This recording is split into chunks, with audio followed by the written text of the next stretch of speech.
네, 안녕하세요. 노인복지론 노인복지 정책에 대해서 PPT 발표를 시작하겠습니다.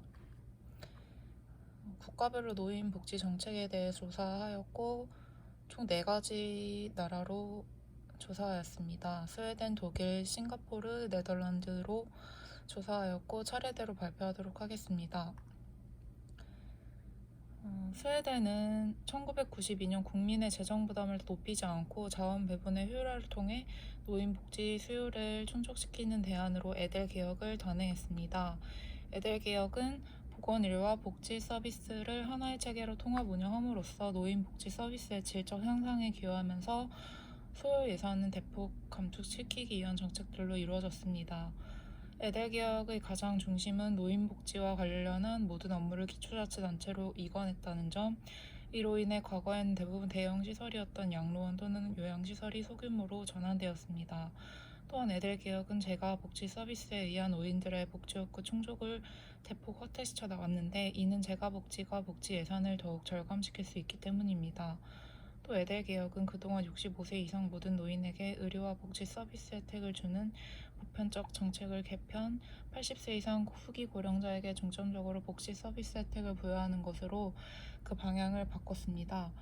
이는 일상생활을 독자적으로 수행할 수 없는 연령의 기준을 80세로 잡고 이들에게 보다 더 집중하는 복지 서비스 프로그램이 절실히 필요하다는 판단이 작용했습니다.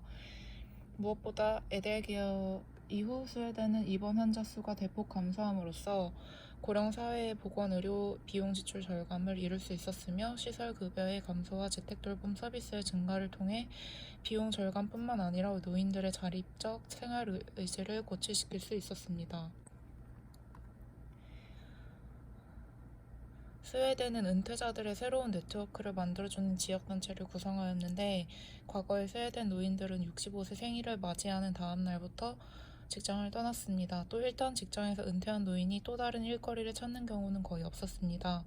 물론 회사 측에서 그들의 특수한 능력을 아쉬워하면서 계속 근무해줄 것을 요청하면 더 할 수는 있지만 그것도 67세까지 국한됩니다.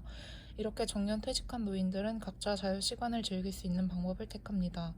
노인들 중에는 교회에 위치한 경치 좋은 별장에서 여생을 즐기는 비율도 적지 않습니다. 별장을 소유한다는 것이 일부 부유층의 전유물이라고 인식하는 우리와는 전혀 다른 모습입니다. 하지만 최근 스웨덴은 은퇴자들이 보다 적극적으로 사회에 참여할 수 있도록 유인하는 다각적인 정책을 펴고 있습니다. 취미오락, 사회봉사활동, 학습 프로그램을 비롯해 파트타임 제도에 의해 일할 수 있는 프로그램 등입니다. 클럽 단위로 행해지는 스웨덴 여가활동 프로그램에 대해서는 지방자치단체가 재정 지원을 하고 있습니다. 스웨덴 노인의 여가 활동 조직 중 가장 규모가 큰 것은 전국 연금 생활자 연맹입니다. 1942년에 만들어진 조직으로 2010년 현재 전국 26개 지역에서 1411개 지부를 두고 있습니다. 은퇴 후 연금 생활을 하고 있는 사람이면 누구나 회원으로 가입할 수 있으며, 국민들은 PRO를 통해 은퇴 후 단절된 사회적 관계를 대체할 새로운 사회적 관계를 형성하게 됩니다. 즉, 은퇴자들은 PRO를 통해 새로운 사람들을 만나며 자신의 취미생활을 개발할 수 있는 많은 기회를 갖게 됩니다. 또 다른 기관은 노동자들의 교육기관인데, 스웨덴에서 가장 규모가 크고 오래된 성인 평생 교육기관입니다. 명칭에서 알 수 있듯이 사회적 혜택으로부터 소외된 노동자 계층의 자율적인 교육기관으로서의 소명을 가지고 1912년에 시작됐습니다. ABF의 교육 방식은 자율성을 토대로 두고 있으며, 개인이 자율적인 의지로 조직한 다양한 학습 동아리를 지원합니다. 그리고 이러한 노인복지 민간단체는 전국 규모의 평생학습 지원기관과 연계를 통해 교육 사회 참여라는 유기적인 형태로 스웨덴 노인들의 삶을 풍요롭게 하고 있습니다. 그 다음으로 독일에 대해서 발표하겠습니다. 세계 최초로 사회보험 제도를 도입한 나라 독일은 각종 복지제도의 틀과 기반이 잘 잡혀있는 나라 중 하나입니다. 90% 이상의 사회구생원이 사회보장제도에 강제로 가입되고, 이후 젊은 시절부터 연금을 납입해 은퇴 후 돌려받게 되는데, 은퇴 후 받는 연금은 최소한의 생계 보장이 아닌 은퇴 전의 생활 수준을 유지할 수 있을 정도의 충분한 금액이 지급됩니다. 또한 독일은 경제 상황에 맞추어 정책 변경을 시도해 국민들의 안정된 노후 생활을 보장할 수 있도록 하고 있습니다. 일례로 2000년 이후 급속하게 진행된 고령화로 인해 노동인구의 감소로 공적연금의 재정적인 압박이 커지자 독일은 2001년 연금 개혁을 통해 개인연금에 정부가 보조금을 지급하는 형태의 리스터연금을 도입해 정부의 재정적인 부담을 줄이고 연금은 유지하는 데 노력하였습니다. 아울러 기업들이 노인 재취업에 적극적인 점도 높은 노인복지 순위를 기록하는 데 일조했습니다. 이직률은 낮고 평생 직장의 개념이 보편적인 독일에서는 노년층은 곧 전문 인력이라는 인식이 강해 기업이 앞장서서 노인들의 일자리를 보장하고 있습니다. 그 다음으로 싱가포르인데 싱가포르는 세계에서 우리나라 다음으로 고령화 속도가 빠른 국가입니다. 2016년 65세 이상 고령층이 전체 인구의 12.4%, 2019년도에는 14%가 고령사회로 진입하였으며 2030년도에는 21% 이상인 초고령 사회로 도달할 전망입니다. 싱가포르는 높은 고령자 자살률을 줄인다는 차원에서 이들을 집 밖으로 나오게 해 도시 정원에서 채소, 과일, 화초를 심고 가꾸는 원예 활동을 적극적으로 지원하고 있습니다. 원예와 텃밭 활동을 통해 고령층의 외로움을 해소하는 방법을 사용한 것입니다. 이를 위해 도시 농장을 만들어 개인에게 원예와 간단한 농사를 지을 수 있는 텃밭을 임대하고 있습니다. 싱가포르의 호트 공원에서 2016년 80개의 텃밭 임대 사업이 성공을 거두자 싱가포르 전체 10개 이상의 공원으로 확대했습니다. 현재 1000여 개의 텃밭이 운영되고 있으며 2.5평 1제곱미터 크기의 작은 텃밭은 3년 동안 연간 $57의 비용으로 임대할 수 있습니다. 집에서 TV만 보던 고령층이 텃밭으로 나와 화초 및 채소를 가꾸며 지역사회 사람들을 만나게 되면서 우울증이 완화되는 효과를 보고 있습니다.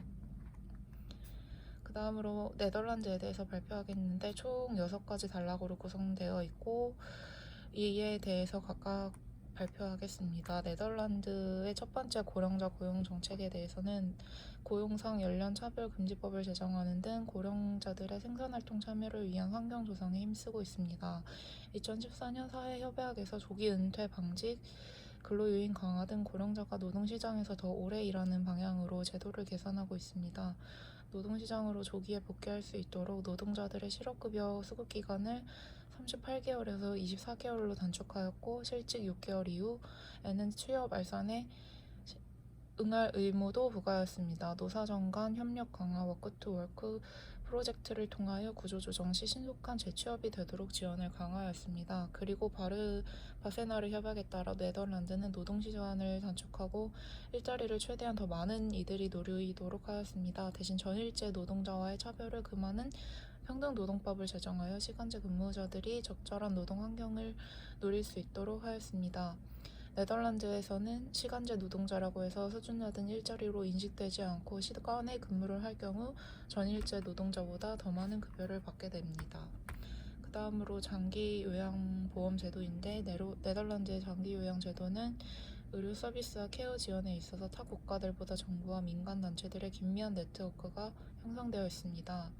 노인의 장기요양 서비스 지원에서 핵심은 특별의료비 보장제도 하에 네덜란드에 거주하는 모든 사람들은 보장을 받게 됩니다. 이 제도는 소득에 상관없이 혜택을 주고 있으며 요양 서비스의 자격은 RIO라는 단체에서 결정합니다. 여기에서 신체 수발 서비스, 간호 서비스, 지원 서비스, 치료 서비스, 일시적 시설 거주 서비스 등이 포함됩니다. 네덜란드의 중앙정부는 장기요양보험 제도에 대한 전반적인 책임을 맡으며 일반적 시스템 구조를 중앙정부에서만 담당하고 있습니다. 민간은 양질의 서비스를 제공하므로 장기요양보험에 참여합니다. 그리고 장기요양제도에 이어서 발표하겠는데 네덜란드 장기요양제도는 AWBZ와 함께 WMO라는 사회 서비스가 제공됩니다. 이 사회 서비스는 시민들이 사회적 지원에 대해 개인 스스로 책임을 지는 것으로 지역 예산을 토대로 서비스의 양과 가격을 조정하여 예산 규모를 확정합니다. 장기요양 체계는 수급자의 수급 자격에 대해 관대하며 자산 조사도 없고 연령이나 장애 종류에 있어서도 포괄적입니다. 시설 서비스와 재가 서비스 크게 두 가지 서비스로 나누며 세부적으로 7가지의 서비스가 제공됩니다. 여기에는 가사 지원 서비스, 신체 수발 서비스, 간호 서비스, 일상생활 지원 서비스, 생활 개선 지원 서비스, 일시적 거주 서비스, 그리고 치료 서비스가 포함됩니다. 네덜란드에서는 통합적인 케어 관리 체계를 중요하게 활용하고 있습니다. 체인 오브 케어의 개념을 활용하며 트랜스뮤럴 케어 모델이 대표적 사례입니다. 이 모델은 시설과 재간 요양 간의 통합을 주된 활동으로 대상자의 요구에 맞게 서비스를 제공하려는 움직임입니다. 그리고 치매마을 호그백이라는 마을을 운영하고 있는데 호그백은 모든 시스템은 치매 노인을 중심으로 운영되고 있으며 호그백은 베스프마을 북쪽 외곽에 위치할 성벽 같은 건물의 출입구가 하나밖에 없고 출입문도 3겹으로 되어 있는 6층짜리 요양시설입니다. 내부에는 슈퍼마켓, 레스토랑, 문화센터, 극장, 분수대, 미용실 등 일상생활 필요한 모든 편의시설과 치매 노인들의 건강을 관리하는 진료시설이 자리 잡고 있습니다. 이렇게 마을을 통해서 치매 환자들은 사회에서 격리되어 갇힌 생활을 해야만 했지만 이 마을을 통해서 공동체 생활을 영위하고 거실과 주방을 공동으로 쓰고 각자의 침실을 따로 주어 치매 환자들의 독립성을 보장하면서 요양관리사, 간호요원을 보내는 시스템으로 이루어져 있습니다. 그리고 마지막으로 노인 공동체 아쿠아리우스라는 공동체는 아이트호벤의 아쿠아리우스는 1984년에 만들어진 은퇴한 노인들이 함께 모여 사는 주거 공동체입니다. 약 45명의 거주자들이 개인 공간과 공동 공간을 함께 생활하면서 프라이버시는 보장받되 공동체 의식 속에서 서로를 도우며 살아갈 수 있습니다. 은퇴한 노인들의 자발적인 참여로 구성된 아쿠아리우스는 55세, 65세의 노인들이며 어느 정도 경제적 부담이 가능합니다. 노인들이 보다 능동적이고 활동적인 생활을 영위함으로써 사회적 비용이 절감되고 다양한 물건들을 공유할 수 있어 불필요한 소비와 경제적인 부담을 줄일 수 있습니다. 마지막으로 노인 전문 공영방송 맥스에 대해서 발표하겠습니다. 네덜란드는 개인의 행복을 우선시하는 사회답게 공영방송도 여러 계층이 자신에게 맞는 방송을 선택할 기회를 제공하고 있습니다. 언론의 자유도 세계에서 최상위권인 국가에 속하는 네덜란드에서는 노인들을 위한 방송이 존재합니다. 맥스는 2005년부터 연금 생활을 하게 된 노년층의 니즈에 맞는 주택 정보, 여행 정보, 건강 정보 등 다양한 정보들을 제공하고 있습니다. 노인 인구가 젊은 세대를 출원하는 시점이 곧 도래할 수 있습니다. 이에 따라 연회비를 내는 회원이 30만 명이 넘는 맥스의 성장은 눈여겨볼 만한 네덜란드의 노인 복지 정책이라고 할 수 있습니다. 이상 나라별 노인 복지 정책에 대해서 발표를 마치겠습니다. 감사합니다.